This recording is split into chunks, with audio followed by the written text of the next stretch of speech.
And welcome to the Breeders' Cup edition of And They're Off. Yes, it's finally here. Steve Haskin is finally here. I am finally here. Thank goodness. Yes, we put out the Kentucky welcome mat for you. We had the draw yesterday for all 15 Breeders' Cup races. Actually, it started yesterday. I think the draw ended today. Apparently, the host, Joe Tessitore, is getting paid by the hour. They served lunch at the beginning of the draw. By the end of it, they were serving dinner.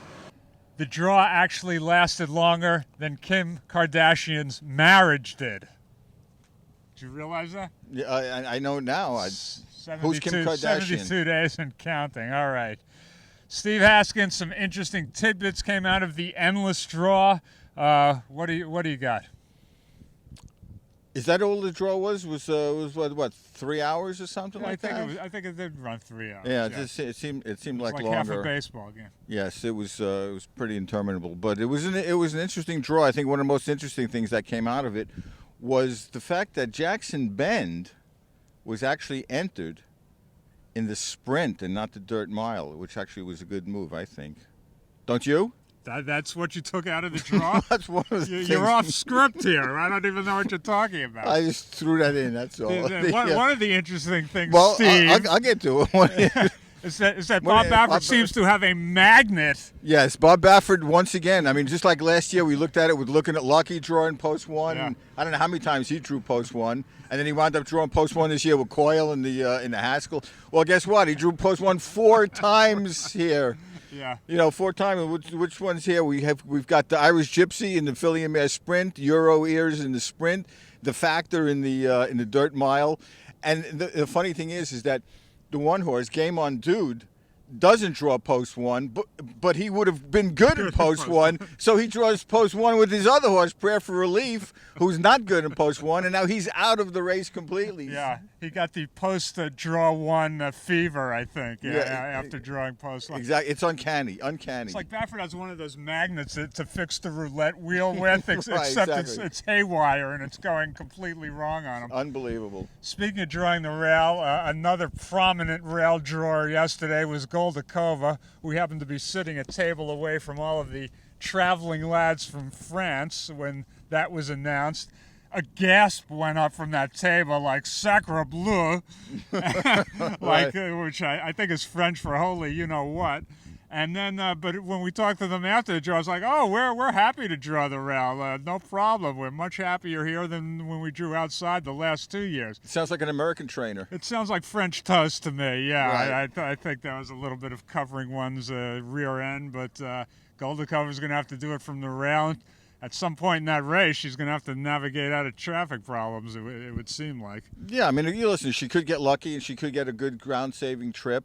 But, you know, it's the kind of thing where it's a 7-furlong turf course, very sharp turns, very short course, and, you know, there's not a lot of margin for error there. Yeah. So if something does happen and she gets shut off, it's not going to be that easy. Yeah. And I'll tell you another interesting thing is that, Yes. you know, as we all remember last year's marathon when a hockey game broke out after the race. Yeah, Stable Boy loves playing that clip, so we'll use it again in this show. Yes, with Calvin Burrell and Javier Castellano came to blows, and Calvin Burrell was a bit out of control. Well, guess what, folks? Burrell and Castellano drew right next to each other in the marathon again. Marathon 2. They're going to be looking at each other. I mean, if one comes out, if Castellano comes out and knocks into Burrell or something happens, they, oh my God, I can't wait to be down in the winner's circle after this race is over. Our old buddy Kenny Rice come to a mixed martial arts show out of this one. That's going to be great in the marathon again. One last tidbit from the draw. The two last winners of the Bluegrass Stakes at Keeneland, Brilliant Speed and Stately Victor, are both in the field for the Breeders' Cup Turf on Saturday. So, Steve, we have finally found a race that the Bluegrass is a prep for, because it certainly ain't the Kentucky Derby anymore. No, well, if these two horses run up the track, it's not going to be a prep for this race either. Very, very interesting anomaly there. All right. Steve, you have some strong opinions. Our viewers want some long shots. You specialize, Mr. Volpone here. You specialize with some good Breeders' Cup bombs. Drop those detonators and give us some long shots. You want long shots? You got long shots. I'll start off in the ladies' classic with Miss Match. It's Neil Drysdale, and this filly is a very good filly. She was 4th behind Game On Dude in the Goodwood against the Colts. She won the Santa Margarita this year, beating Switch. She's run huge races all year. I just want to tell you, folks, by the way, Lenny insisted I shut my cell phone off. Yeah, because yours was rang 73 times today, and mine rings once a decade. Of course, it rings right in the middle of me talking. If I, okay, well, you want to pick it up or what? No, I don't. Of course not. Another horse I like in the juvenile, Optimizer. Not crazy about his post. He drew the outside post, but I really loved this horse's performance in the Breeders' Futurity. He was green, and I think he's an improving horse. I really like him in this race. Speaking of green, we just saw him eating grass in back of the barn there. That's true. Yes. Actually, another horse in there who's going to be a bigger long shot, Take Charge Indy, who I thought ran a deceptively good 4th in that same Breeders' Futurity, and I think he's going to love the dirt. I love the pedigree. Yes, I know that very well. That's one of the reasons why I picked it. Filly Mare Sprint, Champagne d'Oro. No. I know you don't agree with me on there, but this filly had a 2-length lead in the Ladies' Secret. She's dropping back to a sprint. Her best races last year were in the test and the... All right, listen, they're long shots. All right. In the juvenile fillies turf, we got Stop Shopping Maria, who's going on a turf for the first time. I loved her work in company the other day. She looked like she's handling the turf really well. She's by More Than Ready, who had More Than Real last year, fought, with Todd Pletcher, won this race last year, beating a filly that you know very well. Yes, memories. In the marathon, Misna, European filly, specializes in races at a mile 13/16. Very classy filly. Watch out for her. Ruler on Ice is a real long shot in there. Everybody's talking about Tawana and Serve. He's giving him 10 pounds in the Pennsylvania Derby. Was running down his throat at the end. I'll give one out. Fantastic song. He ran an incredible race, considering I bet on him, and he still won at Saratoga. So you know he's a super horse. So I'm going to give it up for a fantastic song in the juvenile turf for Chad Brown, who knows what he's doing in these races. Speaking of people who know what they're doing, one of the finest gentlemen in the sport is John Sheriffs, who was incredibly graceful here with Zenyatta last year and throughout her tenure. So many people got access to the great superstar thanks to him and the Mosses. We talked to John Sheriffs about life 1 year later and his horses in this year's Breeders' Cup. Take it away. We're having a laugh fest here with Trader John Sheriffs, who's shrinking. He doesn't have the stature that he did last year when Zenyatta was here. John, yesterday, he's literally shrinking. Yesterday, Havre de Grace walked out to the track and had all the reporters and photographers and videographers following, and you were coming off the track, walking in the other direction. It was a very poignant moment, I thought. How is it this year for you with all the attention going in another direction?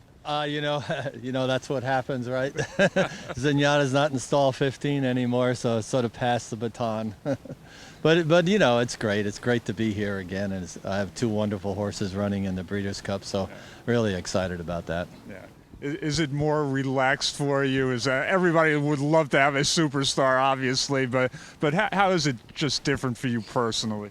You know, it's interesting because, you know, when we came here with Zenyatta, it was more like a celebration, you know. I mean, she was so talented and she was in her routine and everything was going great, so it was more like just come out and have fun. So there wasn't that sort of pressure. The only scrutiny is, you know, because everybody was watching every step she was making, you know, how her tail switched. It switched to the right. Yesterday it switched to the left, you know, that kind of thing. But other than that, it was fine, you know. That's great. Yeah, we're standing on hallowed ground from last year. I mean, all the crowds that we gathered actually inches from where we're standing. This is where Zenyatta came. The day after the Breeders' Cup, have you ever seen anything like that ever in your life? This is after she gets beat. Yeah, you know, it was really wonderful for me individually because, you know, she'd gotten beaten. We were disappointed, obviously. But when the people came out the next day to see her, it was like, you know, she'd won. You know, it was just a great feeling. Let's talk about this year. Harmonious was just on the track this morning. She looked really strong galloping. You brought her here to Kentucky last year. You took down the Queen Elizabeth. Now it's a year later. How's she doing, and what does she need to do to win the filly and mare turf? You know, she's doing very well, and she's been unlucky in several of her races. The races didn't unfold to her advantage. But I think, you know, if she's strong and she's well placed and she has her finishing kick like she's shown in the past, that she should do very well. And the turf course this year, you think it'll be more to her liking than last year? You said that we ran into a couple snags last year with that turf course. You know, last year everybody was complaining that the turf was too hard. And finally, for some reason, somebody upstairs relented and they put water on the turf, right? So, you know, suddenly we had a slick turf course, and, you know, the 2-year-old fell in the first turn, and another horse. So hopefully, you know, they'll just let the man upstairs take care of the turf and we'll be fine. Talk about Mr. Commons, a horse that obviously has a lot of natural ability, who you've been high on. How good can he be? I know he hasn't necessarily shown how good he can be. Yeah, you know, he's another horse that in his last race at Santa Anita, he got a little rattled in the gate, and he tried to break through the gate, and he hit his head really hard. So he was a little late leaving the gate then, because he didn't break as sharply as he should have. So I think that he's a 3-year-old that's developing, you know, because just chronologically he's getting stronger every day because he's still growing and still developing. So I don't think you've seen the best out of Mr. Commons. Tell us about the new occupant in Zenyatta's stall and how she's doing for all the fans out there.